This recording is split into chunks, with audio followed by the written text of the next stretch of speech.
Oi, gente, meu nome é Nicole. Oi, gente, meu nome é Theo. Eu sou a Annalise. E eu sou o Vitor.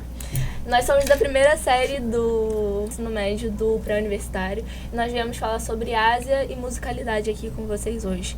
Eu sou a Nicole e eu vou estar representando a Índia. Na verdade, a música indiana quase nunca é falada, né? Mas ela é bem famosa pelo Oriente e é uma música muito valorizada pela sua pluralidade, né? Ela é uma herança cultural muito importante. A Índia é um dos países que valoriza muito a música dentro da sua tradição, das suas religiões. A música indiana é uma parte integral da herança indiana, na verdade. E é uma expressão quase que emocional mesmo. Acho que em todo lugar do mundo a gente escuta muito música, né? A gente... no nosso dia a dia mesmo. E isso faz parte, querendo ou não, integral da nossa cultura, da nossa identidade. Acho que aqui no Oriente, às vezes, a gente tem essa sensação de que tudo se resume muito à música norte-americana, mas tem todo um outro mundo, sabe? Tem toda uma outra expressão, uma outra identidade. A música indiana tem vários estilos, tipo a hindustani e a carnática, folk, Bollywood, música devocional. E eles também têm seus instrumentos próprios, que é o sitar, a tabla, o bansuri. E eles são, de fato, muito utilizados na música pop mesmo, na música que se escuta no dia a dia. Não é algo que se reserva só a ritos religiosos, sabe? A música indiana influencia muito compositores ao redor do mundo. O próprio George Harrison, do Beatles, fez se eu não me engano, um intercâmbio na Índia por algum tempo da sua carreira, e ele voltou muito inspirado. Um dos álbuns dele tem vários, dos Beatles, tem várias referências à música indiana. Alguns desses instrumentos que eu citei é um álbum mais de música experimental. Então, na verdade, é algo que está muito mais próximo do que a gente imagina, né? Acho que quando a gente fala até do K-pop ou da música japonesa, é algo que está um pouco mais presente aqui, mas quando a gente pensa em música indiana, não parece que tá tão próximo assim, né? A música indiana é uma janela para a alma da Índia, que mostra sua diversidade, a profundidade cultural e sua criatividade. Eu não sei se vocês sabem, mas os indianos são conhecidos na Ásia pela sua grande criatividade, assim. Eles são muito bons em dar jeitinho nas coisas, sabe? Qual que é o instrumento musical mais famoso da Índia? Os instrumentos musicais mais famosos da Índia é a cítara. Ela é bem icônica, conhecida por aquele som bem distintivo, envolvente, muito associado à música clássica indiana e até algumas fusões com rock ocidental, como no caso dos Beatles. Assim como que quando os Beatles, né, o integrante dos Beatles foi pra Índia, como que ele deixou sua marca lá, né? Como que os Beatles, assim, foi muito impactante no mundo todo e até na Índia, que tem o seu principal instrumento sendo a cítara, né? Mas eu acho que isso é mais um impacto para nós, como ocidentais, do que para eles lá. Eu acho que a Índia teve um impacto maior nos Beatles do que os Beatles na Índia, no caso, né, Vitor? Pois é. Os Beatles são famosos na Índia? Sim, de certa forma, os Beatles têm sim uma certa fama na Índia, principalmente porque eles tiveram uma fase de grande influência da cultura indiana nos anos 60. Eles chegaram a passar um tempo por lá, estudando meditação transcendental com Maharishi Mahesh Yogi, e isso acabou trazendo elementos indianos para a música deles. Então eles não só são conhecidos, como também ajudaram a popularizar instrumentos como a cítara no ocidente. Bom, vou falar sobre o J-pop, né, chamado o pop japonês, né, que é muito presente nas músicas de anime, essas coisas que hoje em dia são muito famosos, né, que nem a vestimenta que eu estou usando. Tem muitos exemplos de J-pop na própria trilha sonora de Naruto, até porque é o que baseia realmente a maioria dessas aberturas, essas coisas assim. E ele é um pop que foi muito influenciado por músicas ocidentais, realmente. Foi de bastante influência o ocidente no J-pop. E ele é tipo, muito diverso, tem muitas variações, não é um estilo muito bem definido. Tem músicas mais animadas, músicas mais calmas, muito, tipo, vários jeitos realmente que o J-pop pode ser abordado. E ele tem uma fortíssima conexão com a cultura japonesa, realmente. Hoje em dia é muito comum, muito famoso esse J-pop em todas as partes do mundo, quase. Principalmente com a expansão da influência das animações japonesas. Dos animes, realmente, dos mangás, hoje em dia todo mundo conhece. Se tocar, mesmo quem não gosta, eu pessoalmente não sou um fã de animes, essas coisas, só que eu realmente conheço muitas músicas porque é muito influente, é muito comum hoje em dia, né? De se ouvir. Até com a popularização do TikTok agora, né? Eu acho que o fenômeno da globalização ficou ainda mais forte. Então, como veio tudo na mesma onda, tanto a expansão dos animes quanto essa expansão do K-pop, das redes sociais mesmo, Sim. é muito comum. As redes sociais foram um estopim para explodir essa bomba de um monte de música de vários países sendo comuns hoje em dia, né, nos nossos próprios países. Em 1800, 1900, nunca que a gente ouviria uma música indiana, como você disse, aqui no Brasil. Só depois da imigração em massa, né, que teve, que a gente começou a ter um mínimo contato com essas culturas, só que com essa globalização, né, principalmente do TikTok, do Instagram, foi uma bomba que deu acesso a essas músicas para todo mundo. Eu acho que uma das coisas que o TikTok mais espalhou foi músicas, né? Sim, e assim, se a gente for pegar, por exemplo, na época dos nossos pais, não era tão comum, assim, na verdade era bem raro eles terem acesso a músicas do Oriente, né? Era mais música brasileira e música americana mesmo, de vez em quando, uma música europeia por ali, mas agora é muito comum pra gente, se começar a tocar, sei lá, a abertura do Naruto, ou um K-pop mesmo. Abertura de Death Note. Abertura de Death Note, de animes bem famosos, ou sei lá, gente, tem músicas muito famosas, Stay With Me, que a gente estava falando aqui antes do podcast começar, é algo que tá normalizado pra gente já, né?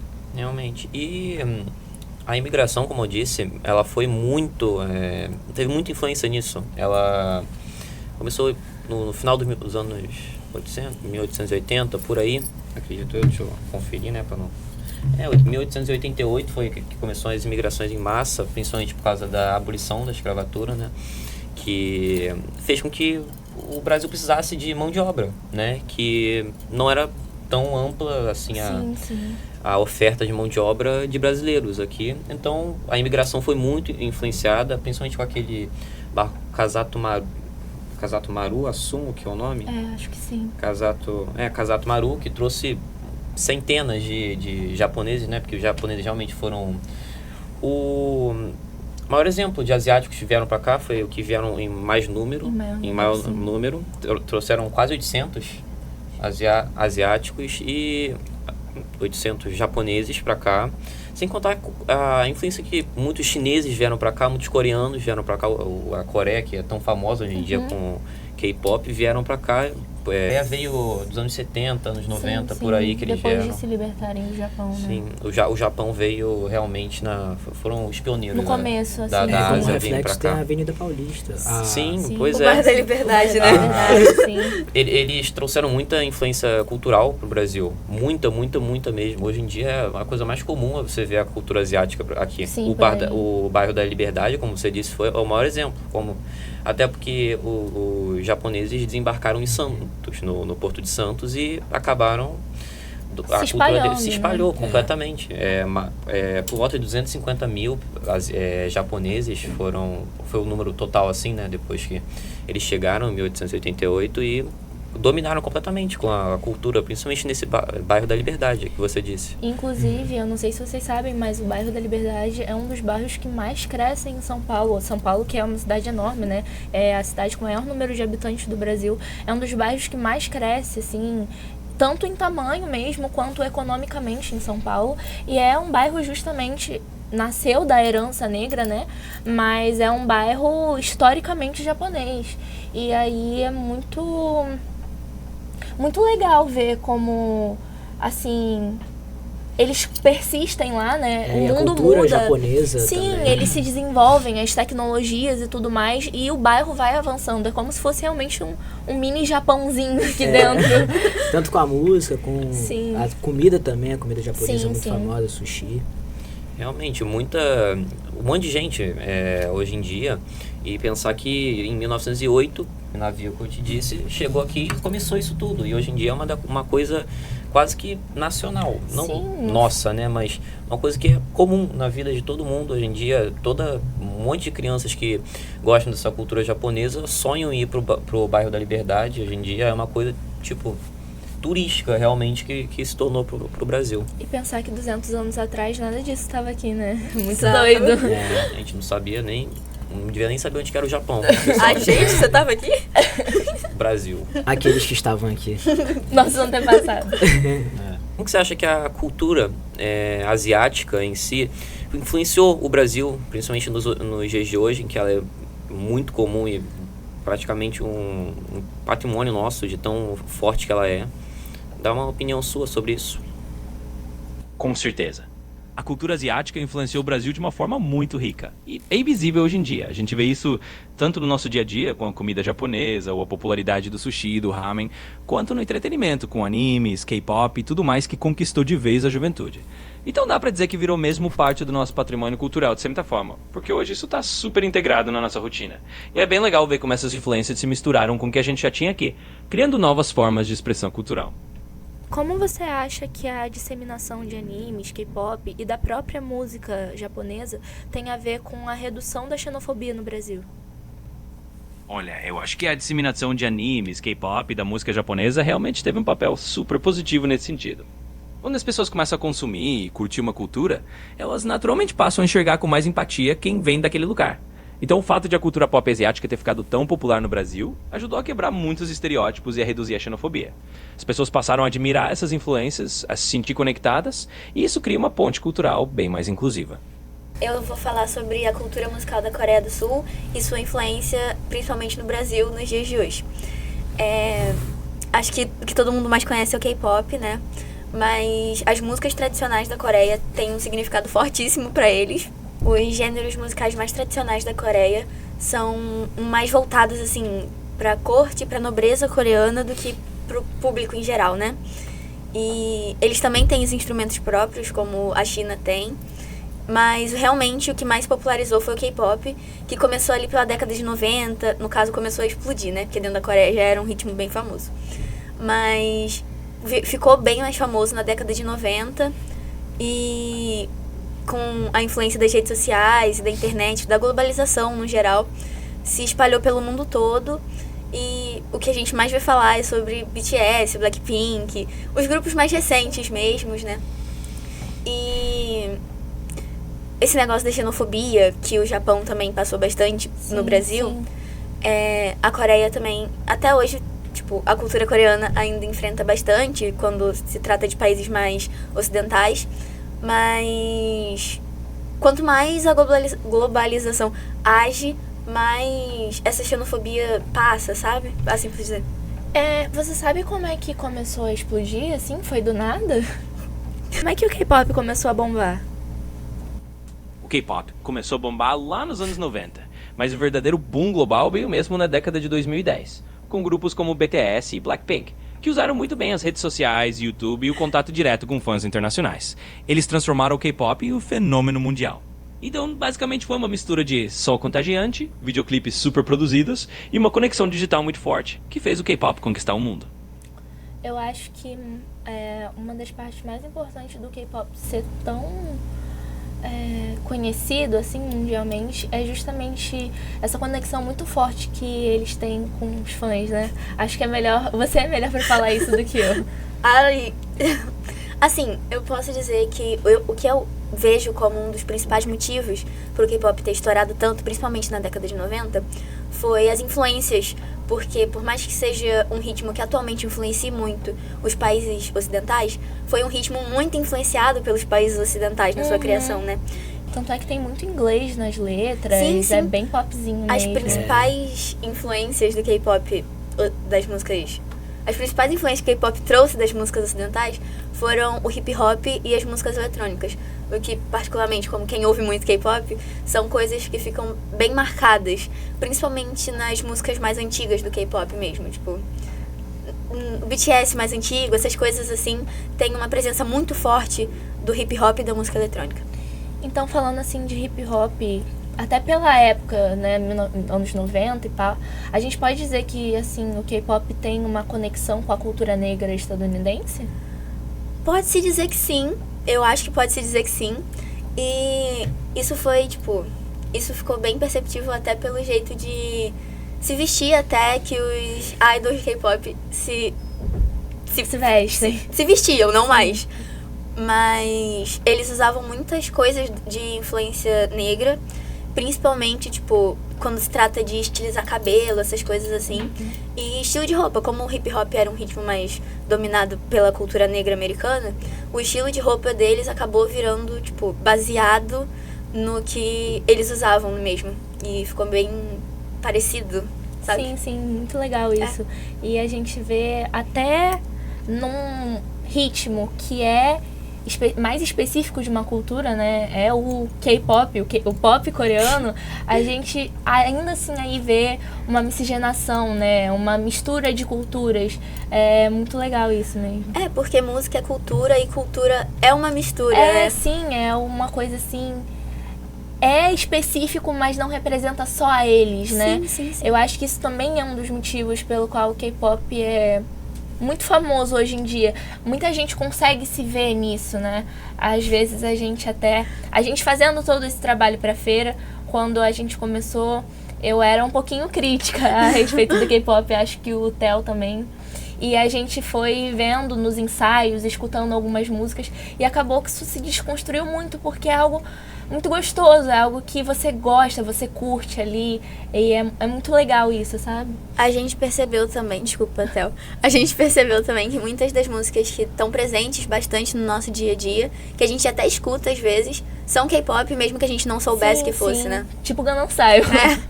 Não, o que eu achei mais incrível realmente na hora do ensaio, né, foi as coreografias. O que mais me atraiu, eu cheguei não querendo ensaiar, eu não queria dançar, eu tava relutando pra dançar e eu vi as coreografias e fiquei apaixonado. Apesar de que eu não vá conseguir dançar no dia, doeu muito no fim que eu não ia conseguir dançar, mesmo que no início eu tivesse me remoendo, porque eu ia ter que dançar essas danças.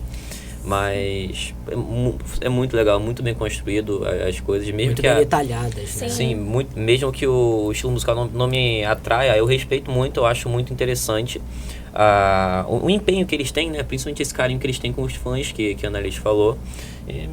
É isso aí. Que fortalecem essa conexão, né? Com certeza. Sim. Eu acho que, inclusive, uma das coisas que mais pode ter ajudado o K-pop a se espalhar mundialmente foi justamente as coreografias, que são muito detalhadas, são muito divertidas e são muito bem feitas, né? Acabei entrando um pouquinho mais no mundinho das K-popers graças à feira, e muita gente que escuta K-pop, principalmente as garotas, elas aprendem as coreografias, né, das músicas que os idols fazem, e não são coreografias fáceis, São bem difíceis, são bem até. difíceis, e elas se esforçam e é um negócio muito legal mesmo. Então acho que é toda uma junção de coisas, sabe? O K-pop é uma cultura que eu acho que um pouco passou de ser tanto coreana e passou a ser uma coisa global mesmo, que o mundo compartilha, sabe? E é muito legal ver isso, ver um país que tem um histórico muito difícil, né? A Coreia teve uma construção muito difícil, anos de colonização por parte do Japão, veio se libertar e se industrializar só agora, e mesmo assim, em tão pouco tempo, ela conseguiu ganhar o mundo com a música, né? Sim. Que é algo que eu acho que o mundo inteiro compartilha, então, muito legal isso. A globalização foi, tipo, uma coisa tão forte pra Coreia, e o K-pop se espalhou tão rápido com isso, que tem até um filme recente da Netflix sobre K-pop, que é As Guerreiras do K-pop. Que tá muito famoso. Tá muito famoso, e é, tipo, eu gostei muito do filme, porque, por mais que seja uma ficção... E é infantil, mas É sim. infantil, mas por mais que seja ficção, ainda retrata bastante sobre esse mundinho do K-pop, sabe? Eu achei bem legal. Sim, sim. Qual é a coreografia mais difícil de K-pop? Ó. Olha, dizer qual é a coreografia mais difícil do K-pop é quase um debate entre fãs, porque tem várias bem desafiadoras. Mas muitos consideram que danças de músicas do grupo BTS, como On ou Dionysus, são bem complexas e fisicamente exigentes.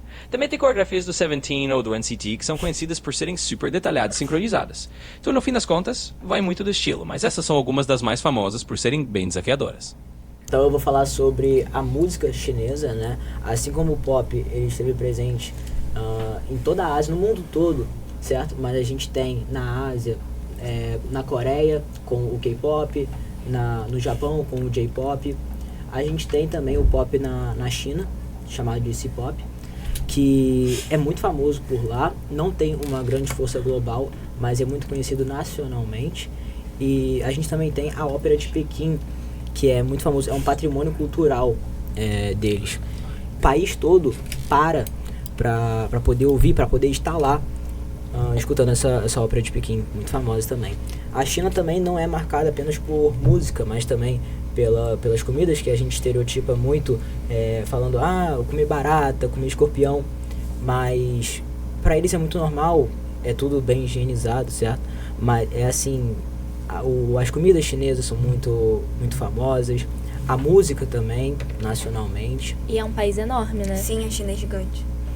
Então eu gostaria de fazer uma pergunta pro Pedro. Qual a história da Ópera de Pequim? A Ópera de Pequim tem uma história bem fascinante. Ela surgiu por volta do final do século XVIII, quando diferentes formas de teatro musical chinês se combinaram em Pequim. Ela é conhecida por suas performances super elaboradas, com maquiagem marcante, figurinos coloridos e um estilo de canto e atuação bem único. Ao longo dos séculos, ela se tornou um símbolo cultural da China, misturando artes marciais, dança e música de uma maneira bem característica. Nossa, então deve Retratando, ser bem né, diferente do que a gente tava falando. Na China também tem o Kung Fu, né? Que é muito famoso. Retratado pelo Kung Fu Panda, né?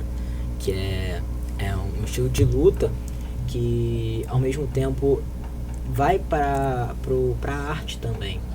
Vitor, eu acho que a ópera é um gênero bem popular da China, né? É um estilo musical muito marcante por lá. Tanto é que o país para ouvir a Ópera de Pequim, né? Marcado pelo teatro, marcado pelas danças, tudo muito famoso por lá nacionalmente. E também vem crescendo em cenário global. Sim. E eu acho que eu até já vi algumas dessas apresentações do Teatro de Pequim, e é um negócio muito diferente mesmo, porque é uma super produção e não envolve só o tipo de dança que a gente está acostumado aqui no Ocidente, né? O balé, a dança contemporânea. É um estilo de dança muito próprio da China mesmo, com uma música muito chinesa. É uma apresentação muito intrínseca da cultura deles, né? Então eu acho muito válido. Quem quiser aí tá dando uma pesquisada, porque as maquiagens também, os figurinos, tem Tudo muito bem trabalhado, né? muito, muito bem trabalhado. Então é um negócio bonito de se ver mesmo, que dá gosto, sabe? E não é à toa que para o país, né? Junto também com o calendário chinês, o Ano Novo Chinês, muito famoso também. É conciliado com a ópera de Pequim, o calendário chinês? É Vitor, famoso igual. Você famoso igual. Tem a música moderna chinesa, né? Com o impacto da Europa, dos Estados Unidos na China, com o hip hop também. A gente tem batalhas de rima chinesas. E a música moderna afeta a China, assim como afeta o país todo, né? Mas é claro que toda essa herança tradicional chinesa ainda é muito impactante e sempre vai ser. Né? Sim. A China tem seus próprios instrumentos? Com certeza. A China tem uma variedade enorme de instrumentos musicais próprios e bem tradicionais. Alguns dos mais conhecidos são o guzheng, que é uma espécie de cítara chinesa com várias cordas, e o erhu, que é um instrumento de corda friccionada que parece um violino de 2 cordas. Tem também o pipa, que é um alaúde bem antigo, e vários outros instrumentos que dão aquele toque único à música tradicional chinesa. Então sim, eles têm um repertório super rico de instrumentos próprios.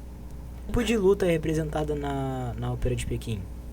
Então, na Ópera de Pequim, além da música e da atuação, a gente também tem muitos elementos de artes marciais. Eles costumam incorporar movimentos de luta coreografados que vêm das artes marciais chinesas tradicionais, como o Kung Fu. Então essas cenas de luta estilizadas ajudam a contar a história de uma forma bem dramática e visual, dando aquele toque especial à ópera de Pequim. Kung Fu é historicamente correto? Kung Fu Panda, gente, desculpa. Ah, entendi. Sem problemas, acontece. O Kung Fu em si é historicamente uma arte marcial chinesa bem tradicional, mas claro que o Kung Fu Panda é uma versão bem divertida e fantasiosa. Então historicamente correto talvez não, mas com certeza é uma forma divertida de apresentar um pouquinho dessa cultura para todo mundo. Então, gente, muito obrigada por terem vindo aqui assistir a gente. Claro que o que a gente falou foi um resumo. A cultura asiática é muito rica, muito vasta, até porque a Ásia é um continente enorme, mas a gente fez o melhor aqui para falar sobre esse pedacinho de mundo que a gente não conhece tão bem assim, né? A gente quer convidar vocês também para vir pro Festival Cultural, que vai ser no dia 27 de setembro, começa às 2 horas. E vem assistir a gente vai falar um pouquinho mais sobre musicalidade, sobre a Ásia, também vai ter referências ao Brasil, então a gente espera vocês lá. Tchau! Vem pro Festival Cultural!